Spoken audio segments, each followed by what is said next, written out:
Bonjour Olivier et Jasna sur clap.ch.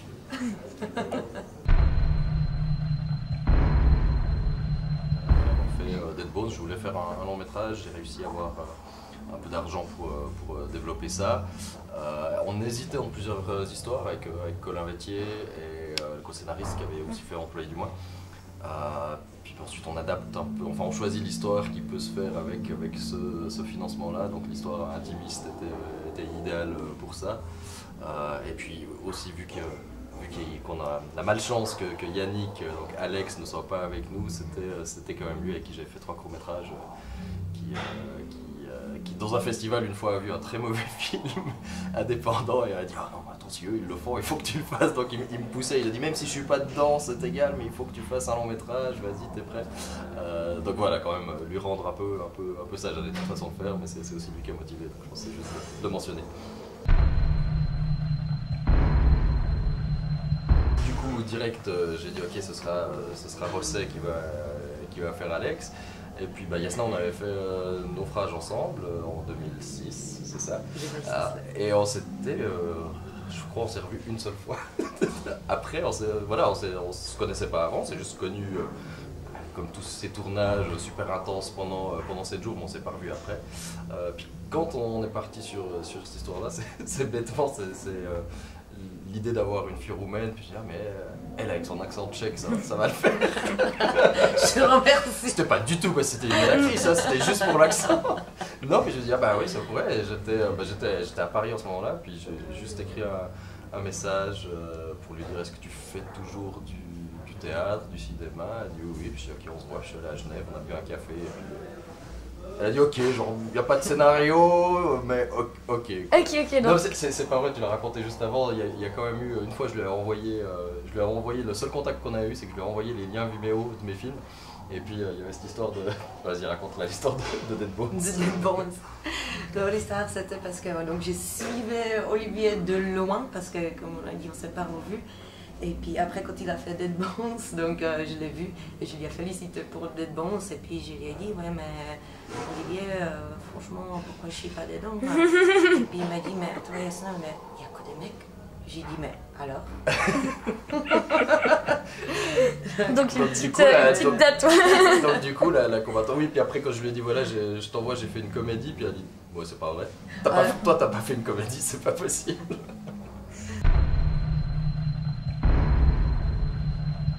Je crois que c'est juste de le faire, le plus gros défi c'est juste cette logistique une copine qui m'a dit hier arrête de parler d'argent, mais c'est quand même, il y a ça. Non, puis le manque d'argent fait un manque de temps, et puis voilà, c'est juste, ça reste des gros projets. Mais il y avait, enfin, on a eu plein de couilles sur le tournage, mais un défi particulier, pour toi aussi, les cascades, c'est vrai que ça c'est un truc que j'avais un peu fait dans Dead Bones, mais pas à ce point, donc filmer les scènes d'action, parce qu'en plus je suis assez critique quand je vois les scènes d'action filmées un peu trop à la Greengrass, même si j'adore les bornes, hein, mais enfin dans ce style-là, donc c'était un défi de faire des scènes d'action que j'espère qu'ils sont bien au niveau de la gestion de la géographie, quoi. Donc ça c'était peut-être le truc que j'avais pas encore fait, vraiment de la grosse baston et bien le filmer. Moi je te rejoins un peu là-dessus, c'est en dehors quoi. De manière générale, cascade, la préparation, c'est-à-dire est-ce que je peux y arriver et tout. Mais aussi on s'est dit c'était très important pour lui et moi de ne pas perdre le personnage pendant les cascades. C'est-à-dire on ne fait pas la baston pour la baston, mais comment faire les cascades et puis en même temps la suivre en fait dans l'émotion. Et je trouve que ça c'était un très très grand défi. Oui, c'est vrai que c'est un défi maintenant qui marche. Oui, tout à fait. Et puis sinon, pour moi, personnellement, parce qu'au niveau de jeu, là j'ai vraiment envie de mentionner avec un partenaire de jeu magnifique qui est Yannick, c'est dans la complicité, j'ai vraiment adoré. Personnellement, moi j'avais vraiment une scène hantise dans ce film, on a beaucoup parlé avec Olivier, c'est la scène suite à un événement que j'ai pas envie de spoiler le film. Et puis je me suis dit, mais j'ai aucune idée comment je peux jouer cette réaction-là. Voilà, c'est l'expo quoi. On ne peut pas spoiler, c'est... Voilà. Voilà, oui.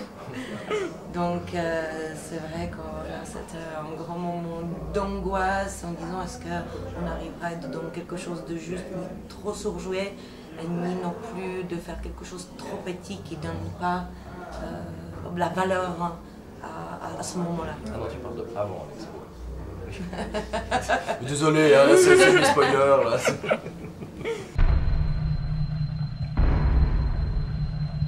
Non. là, je donne du matos à ceux qui n'ont pas aimé le film et qui vont dire c'est mal écrit. Voilà. Non, on avait un scénario, on avait des scènes, mais par exemple, notamment au niveau des dialogues entre Yannick et Yasna, il y a vraiment des moments où ils parlent de ça. Parce que j'avais envie d'essayer de trouver un jeu super naturaliste et comme ça. Et c'est aussi pour ça que j'ai pris Yannick et Yasna, parce que je pense que je ne l'aurais pas fait avec quelqu'un avec qui j'avais pas travaillé. Enfin, il m'aurait jamais fait confiance de venir avec. Genre, les dialogues sont pas écrits. Donc, effectivement, il y a des moments où l'équipe on avait un peu marre, mais on se posait pendant 1 heure, on écrivait les dialogues entre nous. Et puis après la construction, ça s'est aussi beaucoup fait, on a changé pas mal de trucs au niveau du montage, au grand désarroi de ma script. Je pense d'ailleurs si tu regardes les costumes, des fois tu peux voir ce qui a été changé de place, ça se voit pas, mais si tu vas attentivement, tu regardes les robes et les pantalons et tu peux remettre le film dans l'ordre. Mais j'aime ça, il y a aussi cette envie-là, c'est peut-être un peu casse-gueule, mais j'adore ces films. En tant que spectateur, j'adore ces films qui sont. Tu sens qu'ils ont été faits autant pendant les 3 phases, quoi. Autant à l'écriture qu'au tournage, qu'au montage. Enfin, en toute modestie, c'est pas du tout ça, mais genre quand je vois les films de Malik où tu te dis, clairement, c'est pas que le scénario, enfin, il n'y en a quasi pas hein, d'ailleurs, et j'adore ces films. Et donc, il y a un truc, j'avais envie un peu de faire ça et de me permettre de rechanger après coup. Donc, après, le montage a vraiment été un peu un casse-tête par moment pour se dire ok, on a le matériel, mais est-ce que cette scène est vraiment au bon endroit, même si ça fait un cliché de montage et de production, hein, parce que ça se fait tout le temps. Mais, Bon, Cronenberg, et puis là, gentiment, quand on va me googler, il y aura il parle que de la mouche, mais parce que voilà, c'est le film qui m'a donné envie de faire du fantastique, voilà. Ça, on peut couper, moi je l'ai déjà dit 15 fois. Non, puis après, et ça lui plaît. Non, puis après, je pense que c'est vraiment au niveau des thématiques. Cronenberg, c'est. Enfin, genre, s'il y avait des films que j'aurais aimé faire, je pense que c'est les siens, parce que c'est ceux qui me touchent le plus et que je me dis, j'aurais pu les réaliser, hein, pas comme lui, c'est pas ça, mais j'aurais pu m'attaquer à ce matériel-là, passer des trucs qui me touchent, puis après, après t'as d'autres cinéastes que t'adores, et puis après qui font n'importe quoi. J'ai déjà dit une fois, Monsieur Tim Burton par exemple, ou des acteurs, comme un des acteurs liés à Monsieur Tim Burton par exemple. Et sinon, les influences, en fait, c'est super divers au niveau des films. Genre, je peux donner à Yasna, je peux lui donner un film, bon après elle ne les regardait pas de toute façon. On en a regardé ensemble.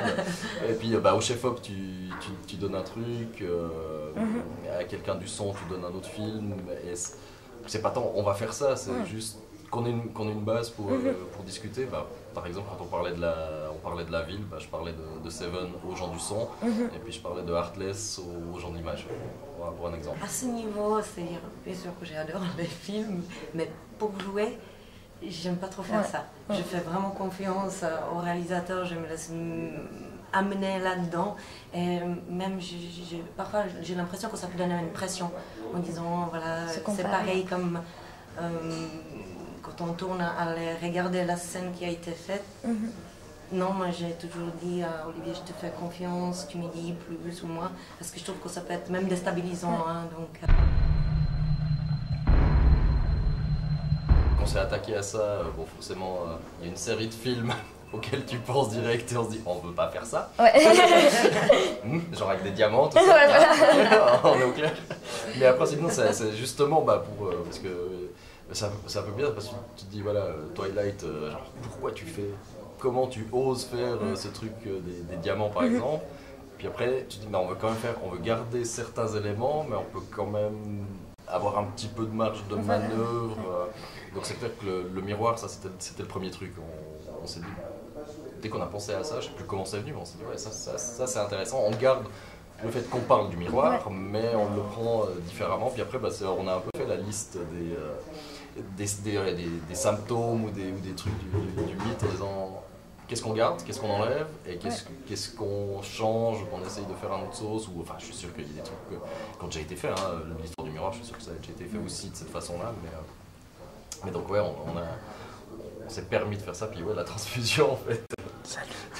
Une des premières versions du script, c'était un môme qui attaquait Yannick, puis Yasna qui le bastonnait à coups de pierre, un petit roumain de 5 ans. Voilà. Qui venait pour Yannick. Voilà, c'était une des premières versions. Mais bon, on s'est dit non, enfin voilà, après on a un peu revenu plus au naturel pour le début du film, parce que là de commencer à la minute 5 d'avoir Yasna qui bastonne un môme, je pense qu'on aura encore moins de distributeurs que maintenant.